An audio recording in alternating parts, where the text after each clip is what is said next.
kahulugan, anihan o harvest.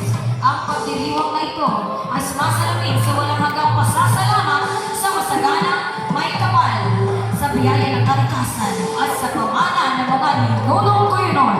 Bago pa man sumigol ang makabagong pamamaraan ng pagsasaka, dangalan ng mga kuyonon ang kayon, isang payak, ngunit mahalagang kasangkapang ginagamit sa maingat na pagputol ng bawat buhay ng palay.